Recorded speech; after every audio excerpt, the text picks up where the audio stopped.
Before you can lead others effectively, you must understand yourself first. But most organizations and leaders skip this step, and it's killing their culture and performance. I'm John Pike.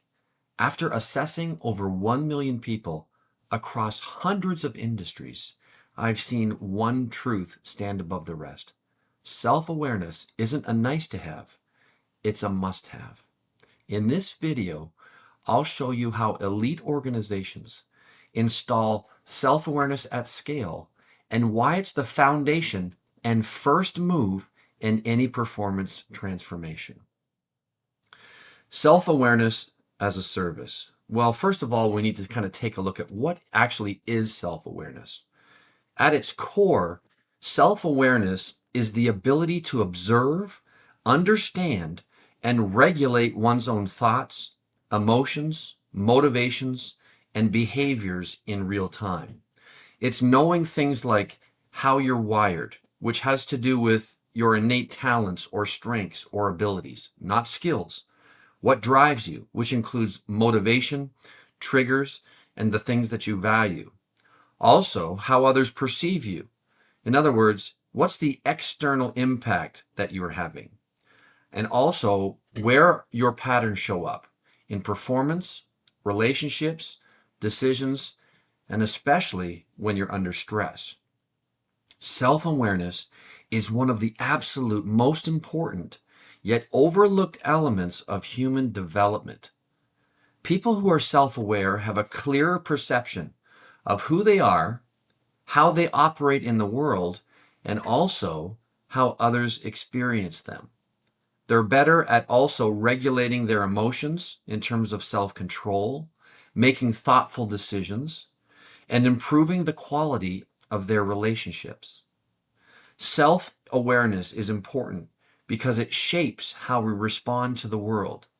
When someone lacks self-awareness, they are often reactive instead of reflective.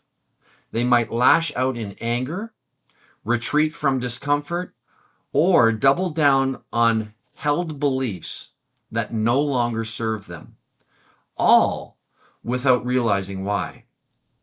On the flip side, someone with high self-awareness tends to pause, assess, reflect, and respond in ways that are more intentional.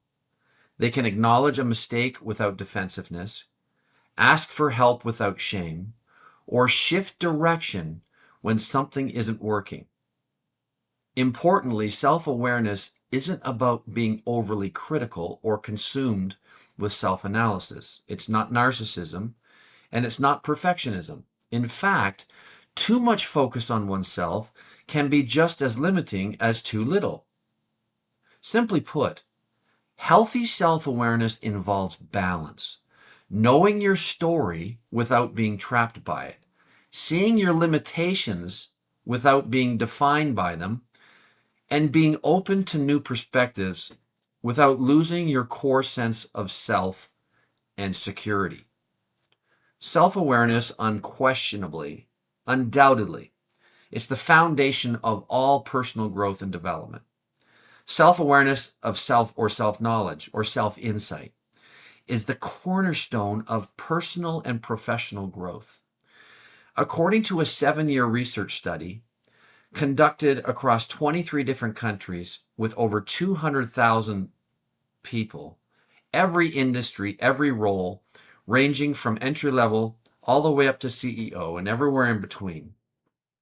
Enhancing self-awareness is the most effective approach to boost an individual's performance. In fact, they found that the elite 9%, or only 18,000 of this 200,000 people population, achieved every single one of their performance objectives. And what they shared in common was a high degree of self-awareness.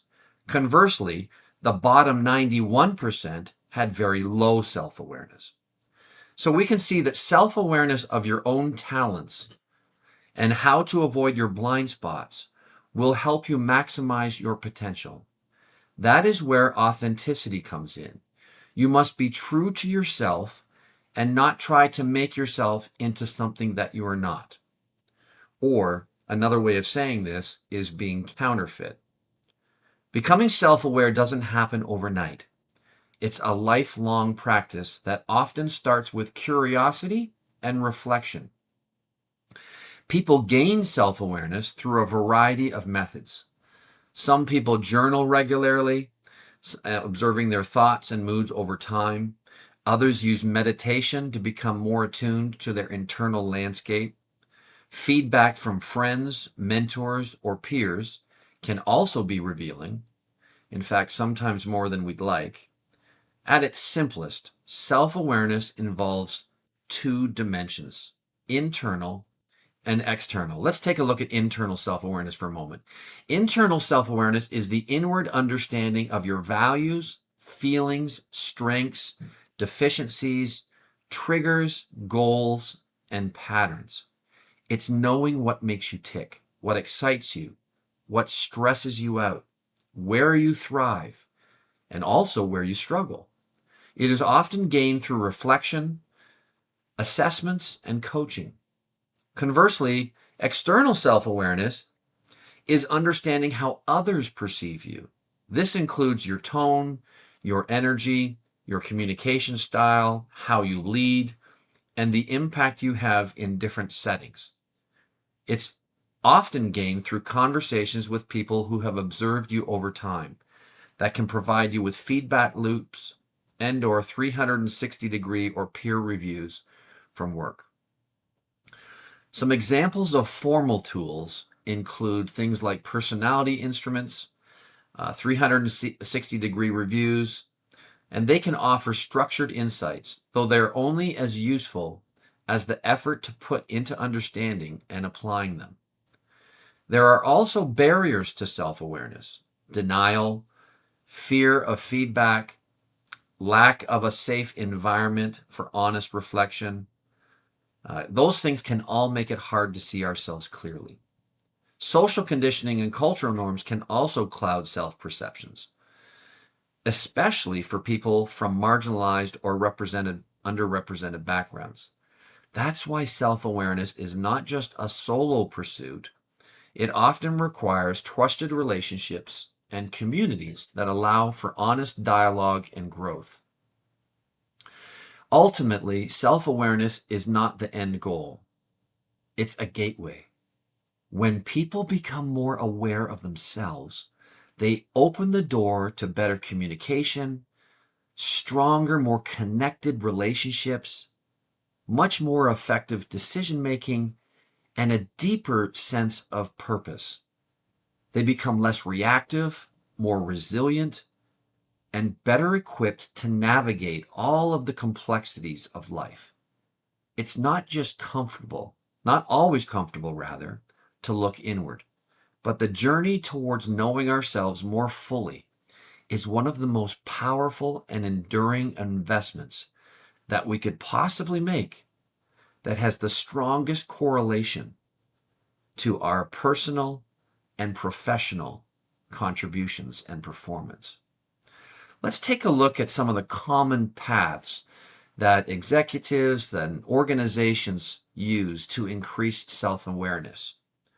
One of those mechanisms is personality tests, such as the DISC, the MBTI, or the Enneagram. Why is it used? It's very easy, simple to implement, and it also provides you with very quick labels or information. The result: people typically feel momentarily seen, but change really doesn't happen that often. The second aspect is annual performance reviews. Why this is conducted is typically because of habit or because of the fact that it's an HR requirement. What it does is it stabilizes businesses, but it rarely sparks transformation and provides the type of return on investment in performance that leaders and companies are looking for. Manager feedback on an ad hoc basis is also something that is utilized from leaders that coach on the line or in their engagements with their followers in real time. Certainly, it can help or hurt depending on the leader's skill and emotional intelligence. Trainings and seminars are also another dimension. It can provide inspiration, improve team connectivity and bonding, and provide quick culture boosts. But however, it's typically temporary and fairly often forgotten fairly quickly. Executive coaching on an individual basis. Sometimes people need deep work for either high potentials or people that are derailed, or for people that are really doing well and you want to take them to the next level. And it provides growth for the individual, but oftentimes it's siloed from the rest of the organization. A sixth dimension is journaling and reflection. It's the reason why it's done is because it's been recommended, especially in the last 5 years, in a lot of leadership books, as one of the kind of key habits. The result is good mental hygiene, but it rarely drives a significant amount of operational change. 360-degree feedback or peer feedback. Why use it? Broader visibility, attempts at transparency, and to have a better understanding of the impact that you're having, especially as it relates to blind spots. Now, this can certainly help to build awareness, or if it's not handled correctly in terms of the feedback being anonymous and scrubbed for safety of the individual that's providing the feedback, it can breed confusion and also resentment. So at the end of the day, why should self-awareness not just matter to you, but be a priority? First, performance insight. You can't optimize what you don't understand. Einstein put it this way: problems cannot be solved at the same level of awareness that created them. It's a pretty profound statement. So you need outside help to elevate your awareness so that you can increase your performance based on a blind spot. Behavioral flexibility. You adjust faster when you recognize patterns. Leadership precision. You can't lead others effectively if you don't first understand and are able to lead yourself and regulate yourself well. Team alignment. Trust and collaboration are elevated when people not only understand themselves, but then they have a tendency to understand other people. Instead of it being judgmental, it's being understanding the diversity that the team is bringing. Retention and engagement. People who feel known, seen, heard, and supported definitely stay longer and typically contribute more. That's also an important variable. So what happens without it? Without this critical self-awareness, misalignment between role and what you're naturally good at, what your strengths are, subpar communication and friction or stress, managers leading blind without insight into the people that they lead, teams burning out or spinning wheels, increased turnover and poor retention, missed potential at scale. So how does self-awareness show up in business? How does it impact your top line revenue and your bottom line profit? A rep doesn't know why they keep losing deals at the same stage. Or, for example, maybe they become upset but aren't aware of it when they receive objections, and that body language is sabotaging their success in the sale. Another one might be a manager unknowingly demotivates a top performer because they don't understand their people.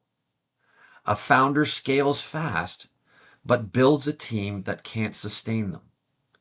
A team devolves because of differences in style, and they stay in that storming and forming stage and never really get to the performing stage in terms of team dynamic. A new hire flames out not because of skill, but because of fit. So, self-awareness as a service. Self-awareness isn't a luxury. It's the very foundation of every scalable performance system. It's not a one-time revelation. It's a living, breathing capability that must be embedded, activated, and sustained across the entire organization. We treat self-awareness not just as a value, but as a deployable service. By embedding self-insight tools and frameworks across all levels of the organization, we unlock human potential and create the foundation or the platform for all high performance and growth. Simply put, aligning intrinsic motivations unlocks flow. It elevates the best that a person can give day in and day out. When each member of your team understands their values and their motivators, they engage more deeply and contribute more meaningfully. Awareness also drives coaching. Self-aware individuals can set goals, give and receive feedback, and sustain accountability. Shared awareness also builds trust. When leaders understand team dynamics and individual wiring, they can orchestrate and personalize communication, feedback, and roles to not just reduce friction and stress, but to enhance cohesion, camaraderie, connectivity, and to thereby elevate performance. You know, whether it's Gartner, Gallup, the Center for Creative Leadership, a pioneer in emotional intelligence like Daniel Goleman, and of course his most recent book called Optimal, he says that the vast majority of experts believe that self-awareness is the foundation for performance, for all growth. Without self-awareness and that self-knowledge, self-management is impossible, which means that self-mastery is going to be elusive. Self-awareness as a service is critical, and it's something that every organization should make a priority. Thank you.